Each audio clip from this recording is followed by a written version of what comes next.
Hi, Gloria Lybecker with Healing You. This morning I had a session with a client that's really stayed with me. This is someone that I've worked with for years, and my heart really feels tender for this person.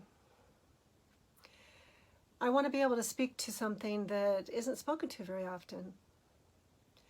It's around neglect and acknowledging that there's so many different types of neglect that can affect the way that we are able to attach for a secure relationship, or whether it's going to be an avoidant relationship attachment, or is it an ambivalent relationship attachment, or do we go down into disorganized attachment?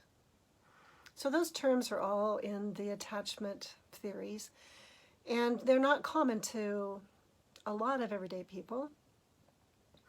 And yet when you were born into a setting where there was no secure attachment, your system does the best it can to support you to survive. For a lot of people, when their sympathetic activation can support them to fight or to run, to express, to cry out and make noise in an attempt to draw in that parent or that other being that's caretaking them in order to develop a secure attachment, that is actually a higher frequency. It's more mobilization. And I want to speak to the fact that there are many that do not have that capacity. They have been so imprinted by their environment, and they have such a lack of nurturance that they go numb and blank, and inside of that numbness and that blankness, there is still an excruciating pain.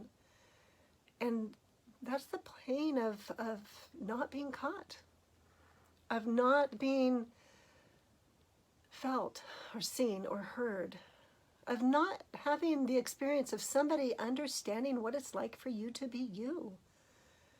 And that's really difficult to actually put words around. So some of the words that capture a bit of this experience can be a sense of diminishment, a numbness, an uncertainty, being just awash in all of that crap that is so confusing. There's a bewilderment. And this emotional abuse, the emotional neglect, it's when there's a void there, then the path home can feel like it's just littered with so many brambles, thorny brambles that just continually get in your way. And to find your way to where there's someone that can hear you and begin to see the enormity of this pain that you've lived with all of your life is really vital.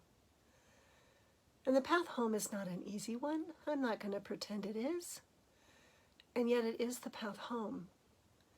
And when you can find accompaniment along that path, it will ease the pain ever so slightly. And it will allow you to begin to discover what the emotions mean and where they are in your system, in your body, in order for them to begin to be released and to be able to integrate for the first time your whole sense of self. It is possible. It is a long path, and it can feel so lonely at times. And there are places that will welcome you and will stay with you in an enduring relationship as you find your way back to who you really are. It's so important. I want there to be so much support in the world